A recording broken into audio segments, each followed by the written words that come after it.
నమస్కారం, win TV న్యూస్కి స్వాగతం. హెడ్లైన్ చూద్దాం.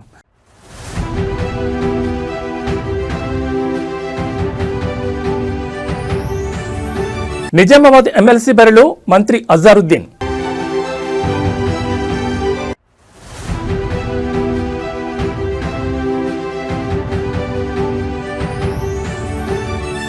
ప్రభుత్వ ఉద్యోగులకు తెలంగాణ సర్కార్ సంక్రాంతి కానుక.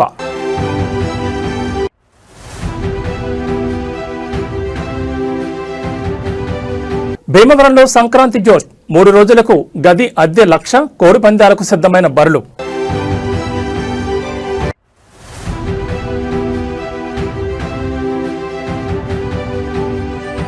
PSLV C-62 ప్రయోగానికి ఇస్రో సర్వం సిద్ధం. బీఆర్ఎస్ ఎమ్మెల్సీ కల్వకుంట్ల కవిత రాజీనామాతో ఖాళీ అయిన నిజామాబాద్ స్థానిక సంస్థల ఎమ్మెల్సీ స్థానంలో మంత్రి అజారుద్దీన్ బరిలోకి దింపాలని కాంగ్రెస్ పార్టీ భావిస్తోంది. ప్రస్తుతం మంత్రిగా కొనసాగుతున్న అజారుద్దీన్ గవర్నర్ కోటాలో ఎమ్మెల్సీగా నియమించాలన్న సిఫార్సు పెండింగ్లో ఉండడంతో అధికార పార్టీ ప్రత్యామ్నాయ మార్గాలపై దృష్టి సారించింది. మంత్రిగా ప్రమాణ స్వీకారం చేసిన 6 నెలల్లోపు అంటే ఏప్రిల్ 31 నాటికి ఆయన శాసనసభ లేదా మండలి సభ్యుడిగా ఎన్నిక కావాల్సి ఉండడమే ఇందుకు ప్రధాన కారణం. గత ఏడాది అక్టోబర్ 31న మంత్రిగా బాధ్యతలు చేపట్టిన అజారుద్దీన్కు ఏప్రిల్ నాటికి గడువు ముగుస్తుంది. గవర్నర్ కోటా నియామకంపై సుప్రీంకోర్టులో పిటిషన్లు పెండింగ్లో ఉండడంతో రాజ్భవన్ నుంచి ఇంకా ఆమోదం లభించలేదు. ఈ నేపథ్యంలో మంత్రి పదవి నిలబెట్టుకోవాలంటే ఎన్నికల ద్వారా చట్టసభకు వెళ్లడం ఒక్కటే మార్గం. దీంతో కవిత ఖాళీ చేసిన స్థానాన్ని అజారుద్దీన్ కేటాయించి ఆయన్ను మండలికి పంపాలని ముఖ్యమంత్రి రేవంత్ రెడ్డి సహా పార్టీ పెద్దలు ఆలోచిస్తున్నట్టు తెలుస్తోంది. రాష్ట్రంలో ప్రస్తుతం స్థానిక సంస్థల కాలపరిమితి ముగిసింది. ఫిబ్రవరిలో మున్సిపల్ ఎన్నికలు నిర్వహించేందుకు ప్రభుత్వం సిద్ధమవుతోంది. ఈ ఎన్నికల అనంతరం కొత్తగా ఎన్నికైన కార్పొరేటర్లు, కౌన్సిలర్లతో ఓటర్ జాబితా రూపొందించి నిజామాబాద్ ఎమ్మెల్సీ స్థానానికి ఉప ఎన్నిక నిర్వహించే అవకాశం ఉంది. మున్సిపల్ ఎన్నికల్లో కాంగ్రెస్ మెజార్టీ సీట్లు సాధిస్తుందని, తద్వారా అజారుద్దీన్ గెలిపించుకోవడం సులభం అవుతుందని పార్టీ వర్గాలు విశ్లేషిస్తున్నాయి. పరిషత్ ఎన్నికల ఆలస్యమైనా కేవలం మున్సిపల్ ఓటర్లతోనే ఉప ఎన్నిక నిర్వహించేలా ప్రభుత్వం ప్రతిపాదనలు సిద్ధం చేస్తోంది.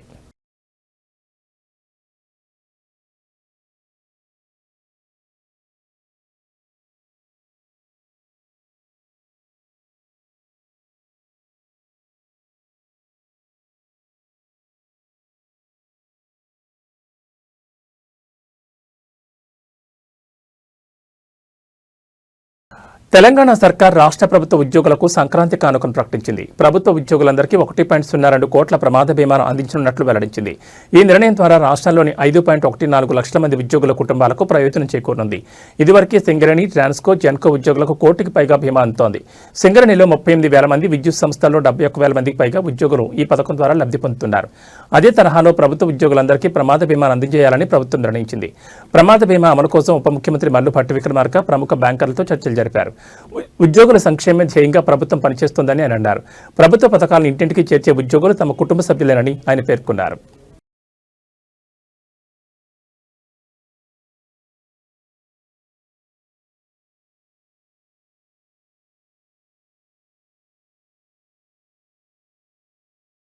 ఆంధ్రప్రదేశ్ ముఖ్యమంత్రి చంద్రబాబుకు తెలంగాణ ముఖ్యమంత్రి రేవంత్ రెడ్డి కీలక సూచన చేశారు. జల వివాదాలను పరస్పరం కూర్చుని మాట్లాడుకోవడం ద్వారా పరిష్కరించుకుందామని అన్నారు. రంగారెడ్డి జిల్లా రావిర్యాలలో సుజన్ మెడికేర్ ప్రారంభోత్సవంలో ఆయన మాట్లాడుతూ 2 రాష్ట్రాల మధ్య వివాదాలు ఉండకూడదని కాంగ్రెస్ తెలంగాణ రాష్ట్రాన్ని ఇచ్చిందని గుర్తు చేశారు. రాజకీయాలకు అతీతంగా నీటి సమస్యను పరిష్కరించుకోవాలని ఆయన సూచించారు. కోర్టుల ద్వారా కాకుండా మన సమస్యను మనమే పరిష్కరించుకుందామని విజ్ఞప్తి చేశారు. జల వివాదం విషయంలో రాజకీయ ప్రయోజనం పొందాలని తమ ప్రభుత్వం ప్రయత్నించడం లేదని స్పష్టం చేశారు. పంచాయతీ కావాలా, నీళ్లు కావాలని నన్ను అడిగితే తెలంగాణకు నీళ్లు కావాలని చెప్తానని, అదే సమయంలో వివాదాలు కావాలా, పరిష్కారం కావాలని అడిగితే పరిష్కారం కావాలని స్పష్టంగా చెప్తానని ఆయన అన్నారు. ఏపీ ముఖ్యమంత్రి చంద్రబాబుకు ఈ వేడుక ద్వారా విజ్ఞప్తి చేస్తున్నానని, కృష్ణా నదిపై ఉమ్మడి రాష్ట్రంలో ఉన్న ప్రాజెక్టు అనుమతులకు అడ్డంకులు సృష్టించొద్దని కోరారు. అలా అడ్డంకులు కలిగిస్తే కేంద్ర ప్రభుత్వం నుంచి నిధులు రావడం లేదని, దీనివల్ల రాష్ట్రంపై ఆర్థిక భారం పడుతోందని ఆయన ఆవేదన వ్యక్తం చేశారు. తాము వివాదాలు కోరుకోవడం లేదని, పరిష్కారం మాత్రమే కోరుకుంటున్నామని ఆయన స్పష్టం చేశారు. తమకు కావాల్సింది రాజకీయ ప్రయోజనాలు కాదని, ప్రజల ప్రయోజనాలని అన్నారు. తెలంగాణకు పోర్టు కనెక్టివిటీ ఉండాలంటే పక్క రాష్ట్రం సహకారం ఉండాల్సిందే అన్నారు. 2 రాష్ట్రాలు పరస్పరం సహకరించుకుంటేనే సమస్యలు పరిష్కారం అవుతాయని వ్యాఖ్యానించారు. జల వివాదాల విషయంలో ఆంధ్రప్రదేశ్ 1 అడుగు ముందుకు వేస్తే తాము 10 అడుగులు ముందుకు వేస్తామని అని అన్నారు. ఇంకా ఆయన మాట్లాడుతూ పెట్టుబడులకు తెలంగాణ అనుకూలమైన రాష్ట్రమని అన్నారు. పెద్ద పెద్ద కంపెనీలకు మన దేశానికి చెందిన వారి సీఈఓలుగా ఉన్నారని ఆయన తెలిపారు. పక్క రాష్ట్రంలో రాజకీయ పార్టీలలో ఉన్న ప్రజాప్రతినిధులకు ఒక సూచన చేయదలుచుకున్నా, ఒక విజ్ఞప్తి చేయదలుచుకున్నా. మీకు పంచాయతీలు కావాలన్నా, నీళ్లు కావాలన్నా అని ఎవరైనా నన్ను అడిగితే తెలంగాణ రాష్ట్రానికి నీళ్లు కావాలని నేను కోరుకుంటా. మీకు వివాదాలు కావాలన్నా, మీకు పరిష్కారం కావాలన్నా అంటే నేను పరిష్కారం కోరుకుంటా. నీళ్ల వివాదం ముసుగులో రాజకీయ ప్రయోజనం పొందాలి అని మా ప్రభుత్వం మా పార్టీ భావించడం లేదు. రెండు రాష్ట్రాల మధ్యలో ఉండే సమస్యల్ని శాశ్వతంగా పరిష్కరించాలి అని తెలంగాణ ప్రత్యేక రాష్ట్రాన్ని శ్రీమతి సోనియా గాంధీ గారు కాంగ్రెస్ పార్టీ ఇచ్చింది. కాబట్టి నీళ్ల విషయంలో వివాదాలు, నీళ్ల విషయంలో రాజకీయ లబ్ధి కోసం ఆలోచన చేయొద్దు. రాజకీయాలకు అతీతంగా మనం ఈరోజు ఆలోచన చేసుకొని పరిష్కరించుకోవాలి. ఈ పరిష్కారాలకు చర్చలు ఒక్కటే పరిష్కారము. న్యాయస్థానాల దగ్గరనో ఇతరుల దగ్గర పోయి పంచాయతీ తెంచుకునే కంటే మనమే కూర్చొని మన సమస్యల్ని సామరస్యపూర్వకంగా పరిష్కరించుకోవాలనేదే మా విధానము. పక్క రాష్ట్ర ముఖ్యమంత్రి గారికి నేను విజ్ఞప్తి చేస్తున్నా, కృష్ణా నదిలో ఉన్న మా పాలమూరు రంగారెడ్డి ఎత్తిపోతలు కావచ్చు, మా కల్వకుర్తి లిఫ్ట్ ఇరిగేషన్ కావచ్చు, మా డిండి ప్రాజెక్టు కావచ్చు, మా ఎస్ఎల్బిసి భీమా నెట్టంపాడు ప్రాజెక్టులు కావచ్చు, ఉమ్మడి రాష్ట్రంలోనే మంజూరైన ప్రాజెక్టులు. వీటి అనుమతులకు మీరు అడ్డంకి పెట్టకండి. వీటి అనుమతులకు మాకు సహకరించండి. ఉమ్మడి రాష్ట్రంలో ఉన్నప్పుడే మంజూరైన ఈ ప్రాజెక్టులకు ఆంధ్రప్రదేశ్ రాష్ట్రం నుంచి అభ్యంతరాలు రావడం వల్ల ఎన్విరాన్మెంట్ క్లియరెన్సులు కానీ సిడబ్ల్యూసి క్లియరెన్సులు తెచ్చుకోవడంతో మాకు సమస్యగా మారింది. ఇవి రాకపోవడం వల్ల మాకు రావాల్సిన బ్యాంకులో నుంచి రుణాలు కానీ, కేంద్ర ప్రభుత్వం అందించాల్సిన సహాయం కానీ, యాక్సిలరేటెడ్ ఇరిగేషన్ బెనిఫిషియరీ ప్రోగ్రాంలో కేంద్ర ప్రభుత్వం 60% నిధులు ఇవ్వడానికి అవకాశం ఉన్న ప్రాజెక్టులు మాకు రావడం లేదు. దాంతో మాకు తీరని ఆర్థిక భారం మా రాష్ట్రం మీద పడుతుంది. ఇవన్నీ కూడా మీరు సహకరించండి. మీకేమైనా సమస్యలు ఉంటే కూడా మేము సానుకూలంగా ఆలోచన చేస్తాం. మేము వివాదం కోరుకోవడం లేదు. నేను మరొక్కసారి ఈ వేదిక మీద నుంచి చెప్పదలుచుకున్నా, నేను శాశ్వత పరిష్కారాన్ని కోరుకుంటున్నా. ఇది రాజకీయ ప్రయోజనం కాదు, ప్రజల ప్రయోజనము, రైతుల ప్రయోజనము, పెట్టుబడిదారుల ప్రయోజనము. ఇంతకుముందే మిత్రులు శ్రీధర్ బాబు గారు వస్తూ చెప్తున్నారు, మనం డేటా సెంటర్స్ని అత్యధికంగా ఈ ప్రాంతంలో అడుగుతూ ఉన్నారు. డేటా సెంటర్స్ని ఇక్కడ పెట్టాలి అని అంటే విద్యుత్తుతో పాటు నీరు కూడా అవసరము అని. మరి కృష్ణానది నుంచి నీటిని తరలించాలన్నా యాదాద్రి పవర్ ప్రాజెక్టు నుంచి మనము పవర్ కనెక్షన్స్ తీసుకోవాలన్నా ఈరోజు తెలంగాణ రాష్ట్రానికి పోర్టు లేదు. దేశంలో ఏకైక రాష్ట్రం పోర్టు లేని రాష్ట్రం తెలంగాణ రాష్ట్రం. మరి ఈరోజు పోర్ట్ కనెక్టివిటీ ఉంటేనే మ్యానుఫ్యాక్చరింగ్ యూనిట్ ఇండస్ట్రీస్ వస్తాయి. దానికి అందుకే మచిలీపట్నం పోర్ట్కి డైరెక్ట్గా భారత్ ఫ్యూచర్ సిటీ నుంచి 12 lane express highway with controlled access with railway కనెక్టివిటీతో ఈరోజు కేంద్ర ప్రభుత్వం నుంచి మనం అనుమతులు అడిగినాం. ఇలాంటి అభివృద్ధి జరగాలంటే పక్క రాష్ట్రంతో కూడా మనకు సయోధ్య ఉండాలి, పక్క రాష్ట్ర సహకారం కూడా ఉండాలి. పక్క రాష్ట్ర సహకారం లేకుండా, సయోధ్య లేకుండా మచిలీపట్నం పోర్టు కానీ కృష్ణపట్నం పోర్టు కానీ పోర్ట్ కనెక్టివిటీ తెలంగాణ రాష్ట్రానికి రాదు. తెలంగాణ రాష్ట్రానికి పోర్ట్ కనెక్టివిటీ రావాలంటే పక్క రాష్ట్ర సహకారం ఉండాలి. అదేవిధంగా పక్క రాష్ట్రానికి కూడా అమరావతి అభివృద్ధి చెందాలంటే హైదరాబాద్ సహకారం ఉండాలి. నగరం అభివృద్ధి జరగాలంటే భవనాలు కడితే సరిపోదు. భవనాలలో వచ్చే పరిశ్రమలు, సాంకేతిక నైపుణ్యం ఉన్న సిబ్బంది కూడా అవసరం. వాళ్ళు హైదరాబాద్ నగరంలో ఉన్నారు. అందుకే రెండు రాష్ట్రాలు ఇచ్చిపుచ్చుకునే ధోరణిలో ముందుకు వెళ్ళాలి. పక్క రాష్ట్రంతో తప్పకుండా చర్చలు కొనసాగుతాయి. పక్క రాష్ట్రాలతో వివాదాలు పెట్టుకోవాలన్న ఆలోచన మాకు లేదు. అది కర్ణాటక అయినా, మహారాష్ట్ర అయినా, ఆంధ్రప్రదేశ్ అయినా, తమిళనాడు అయినా, పక్క నుండి రాష్ట్రాలతో వివాదాలు మేము కోరుకోవడం. పిల్లలకు వాడే సిరప్ కలుషితమై విషపూరితంగా మారిందని తెలంగాణ డ్రగ్స్ కంట్రోల్ అధికారులు తాజాగా హెచ్చరికలు జారీ చేశారు. ఆల్మండ్ కిడ్ సిరప్ వాడొద్దని రాష్ట్రంలోని తల్లిదండ్రులకు సూచించారు. కలుషితమైన సిరప్ బ్యాచ్ వివరాలను వెల్లడిస్తూ ఆ సిరప్ బాటిల్ ఉంటే వెంటనే సమీపంలోని డ్రగ్స్ కంట్రోల్ అథారిటీ తెలియజేయాలని కోరారు. ఈ మేరకు central drugs standard control organisation Kolkata నుంచి సమాచారం అందిందని పేర్కొన్నారు. అత్యంత విషపూరితమైన ఇథిలిన్ గ్లైకాల్ ఈ ఆల్మండ్ కిడ్ సిరప్ లో కలిసిందని డ్రగ్స్ కంట్రోల్ అధికారులు గుర్తించి ఈ మేరకు తెలంగాణ అధికారులను అప్రమత్తం చేశారు. దీంతో ఆల్మండ్ కిడ్ సిరప్ అమ్మకాలు నిషేధిస్తూ ఇప్పటికే కొనుగోలు చేసిన తల్లిదండ్రులకు తెలంగాణ అధికారులు హెచ్చరికలు జారీ చేశారు.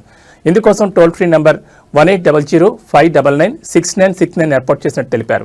అదేవిధంగా రాష్ట్ర వ్యాప్తంగా ఉన్న డ్రగ్స్ ఇన్స్పెక్టర్లు, సహాయ సంచాలకులందరికీ ఈ ఉత్పత్తి బ్యాచ్కి సంబంధించిన అందుబాటులో ఉన్న స్టాకులను వెంటనే నిలిపివేయాలని ఆదేశాలు జారీ చేశారు. ఇథిలిన్ గ్లైకాల్ విషపూరిత ప్రభావాల వల్ల కలిగే అనారోగ్యాలకు సంబంధించిన మందులను సిద్ధంగా ఉంచుకోవాలని ఆసుపత్రులకు సూచనలు చేశారు.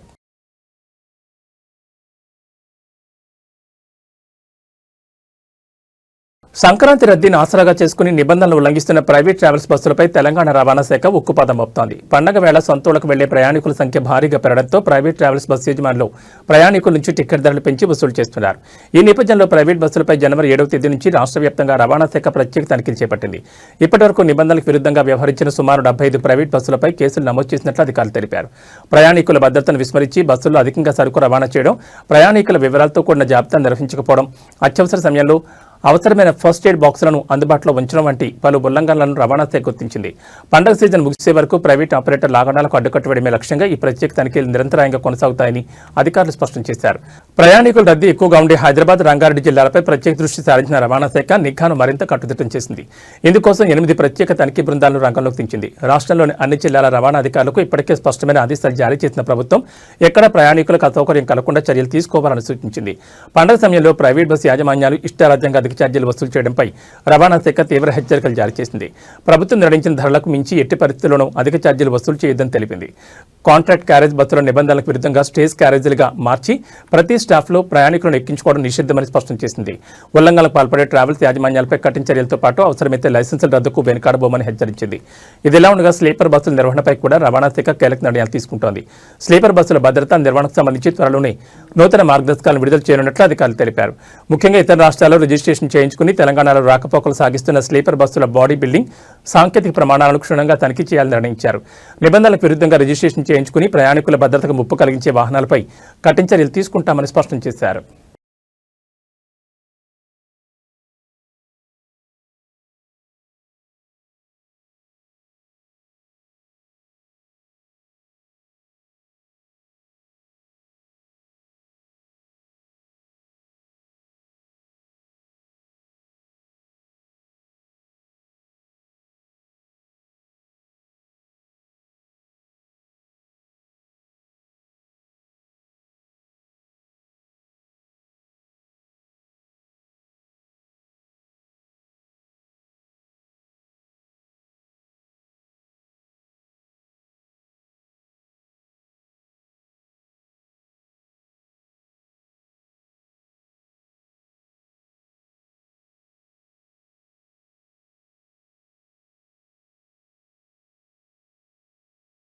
గోదావరి జిల్లాలో సంక్రాంతి సంబరాలు అప్పుడే అంబరాన్ని తాకాయి. ముఖ్యంగా కోడి పందాలకు కేంద్ర బిందువైన భీమవరంలో ఈసారి పండుగ జోష్ గతానికి మించి కనిపిస్తోంది.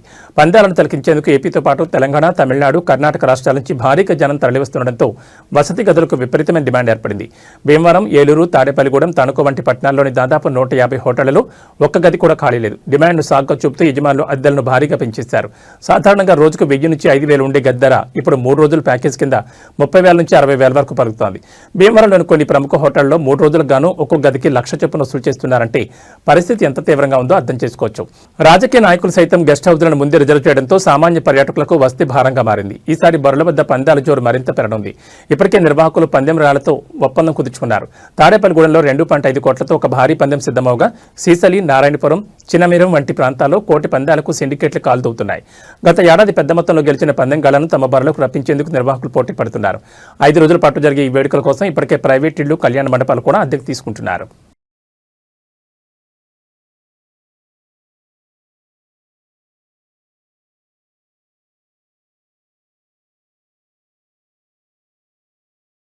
ఆలయంలో నిర్వహణ లోపం బయటపడింది. అయితే భక్తులు అప్రమత్తం కావడంతో పెనుముప్పు తప్పినట్టు తెలుస్తోంది. వివరాలకు వెళ్తే ఆలయ ప్రాంగణంలోని ఉచిత ప్రసాద వితరణ కేంద్రం వద్ద భక్తులు విద్యుత్ షాక్ గురయ్యారు. శనివారం జరిగిన ఈ ఘటన భక్తులు ఎవరికీ ఏమీ కాలేదు. అయితే ప్రసాదం తీసుకోవడానికి వస్తున్న భక్తులకు విద్యుత్ షాక్ తగలడంతో కాసేపు ఆందోళనకర వాతావరణం నెలకొంది.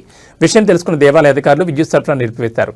అనంతరం యథావిధిగా ప్రసాదాన్ని పంపిణీ చేశారు. అయితే నిర్వహణ విషయంలో అధికారులు నిర్లక్ష్యం వహించడం పట్ల భక్తులు అసహనం వ్యక్తం చేస్తున్నారు. ప్రతిరోజు వేల మంది భక్తులు దర్శించుకునే అమ్మవారి దేవస్థానంలో ఇటువంటి నిర్లక్ష్యం సరికాదని అభిప్రాయపడుతున్నారు. ఇప్పటికైనా అలసత్వం వేడాలని, ఆదాయంపై కాకుండా దేవాలయ పవిత్రత, భక్తుల భద్రతపై ఫోకస్ పెంచాలని కోరుతున్నారు. శుక్రవారం శ్రీచక్ర అర్చనకు వినియోగించిన పాలనలో పురుగులు రావడం కూడా భక్తుల్లో తీవ్ర కలవరానికి కారణమైంది. నిల్వ ఉంచిన పాలను అమ్మవారి పూజలో వినియోగించడం పట్ల అభ్యంతరాలు వ్యక్తమవుతున్నాయి. తాజా పాలను నేరుగా గోవులను సేకరించి వినియోగించాల్సిందిగా ఇటువంటి చర్యకు పాల్పడడం సర్వత్రా విమర్శల కారణమైంది. అంతేకాకుండా గత ఏడాది డిసెంబర్లో దేవస్థానం బోర్డు, విద్యుత్ శాఖ మధ్య 3.08 కోట్ల విద్యుత్ బకాయిల వివాదం కూడా తీవ్ర వివాదాన్ని రేకెత్తించింది. విద్యుత్ శాఖ అధికారులు విద్యుత్ సరఫరా నిలిపివేయడంతో భక్తుల ఆగ్రహాన్ని చవిచూడాల్సి వచ్చింది. ఏకంగా సీఎం కార్యాలయమే ఈ వివాదంపై జోక్యం చేసుకుని పరిష్కరించాలని ఆదేశించడంతో ఎట్టకేలకు సద్దుమణిగింది. ఎంతో పవిత్రమైన ఇంద్రకీలాద్రిపై ఇలాంటి భద్రతా లోపాలు, అపచారాలు పునరావృతం కాకుండా ప్రభుత్వం కఠిన చర్యలు తీసుకోవాలని భక్తులు ప్రభుత్వాన్ని డిమాండ్ చేస్తున్నారు.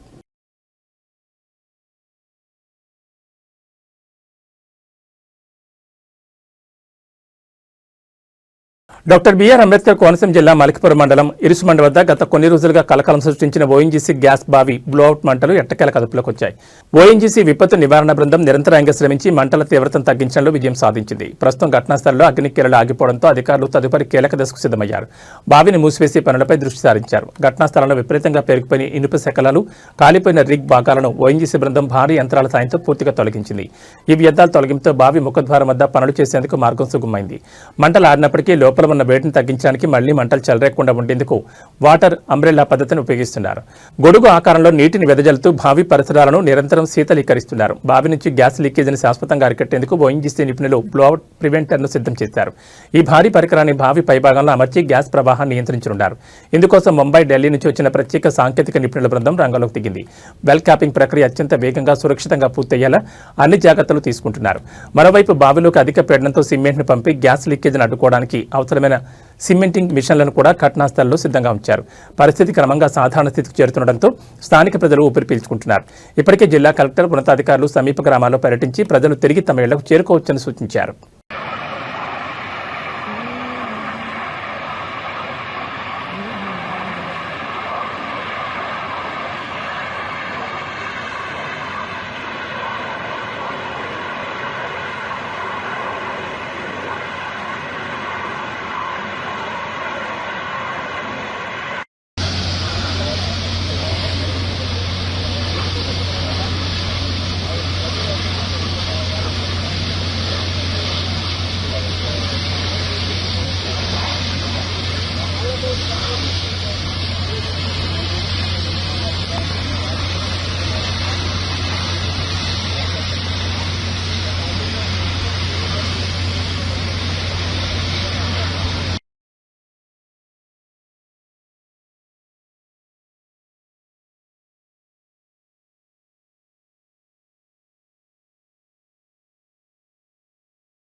భారత అంతరిక్ష పరిశోధన సంస్థ ఇస్రో మరో ప్రతిష్టాత్మక వాణిజ్య ప్రయోగానికి సిద్ధమైంది. జనవరి 12 ఉదయం 10:17 శ్రీహరికోటలోని సతీష్ ధావన్ స్పేస్ సెంటర్ మొదటి లాంచ్ ప్యాడ్ నుంచి పిఎస్ఎల్వి C-62 వాహన నౌక నింగిలోకి దూసుకెళ్లింది.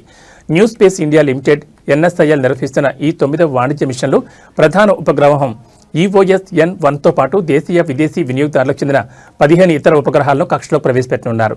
ప్రస్తుతం వాహక నౌక అనుసంధానం పూర్తయి ఫ్రీలాన్స్ తనిఖీలు ముమ్మరంగా సాగుతున్నాయి. PSLV సిరీస్లో ఇది 64వ ప్రయోగం కాగా ఇందులో 2 సాలిడ్ స్ట్రాప్ ఆన్ మోటార్లు కలిగిన PSLV DL వేరియంట్ను వినియోగిస్తున్నారు.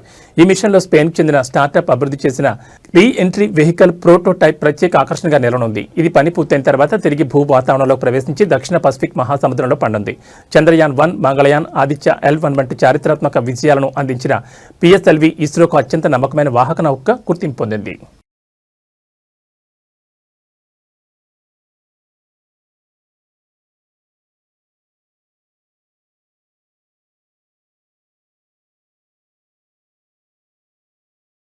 నైరుతి బంగాళాఖాతంలో తీవ్ర వాయుగుండం కొనసాగుతోంది. ఇది శుక్రవారం నాటికి తుఫాన్గా బలపడుతుందని భారత వాతావరణ విభాగం తొలుత అంచనా వేసింది. అయితే వాతావరణ పరిస్థితులు అనుకూలించకపోవడంతో తుఫాన్గా మారలేదని వాతావరణ నిపుణులు తెలిపారు.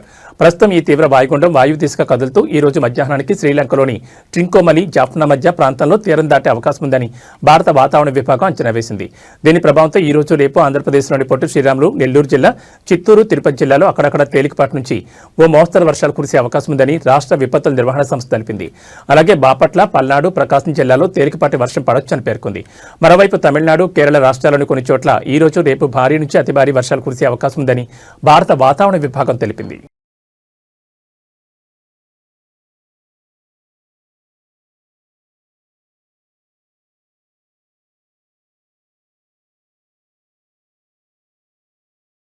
మెగాస్టార్ చిరంజీవి కొత్త సినిమా మనశంకర వరప్రసాద్ టికెట్ ధరల పెంపునకు తెలంగాణ ప్రభుత్వం అనుమతించింది. సంక్రాంతి సందర్భంగా ఈ సినిమా ఈ నెల 12న విడుదల కానున్న విషయం తెలిసిందే.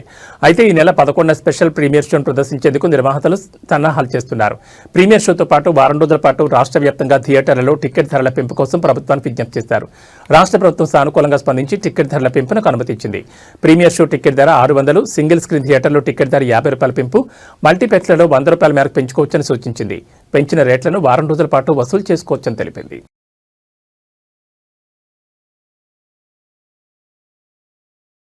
ఇవి బులెటిన్ విశేషాలు. మరో బులెటిన్లో మళ్ళీ కలుసుకుందాం. నమస్కారం.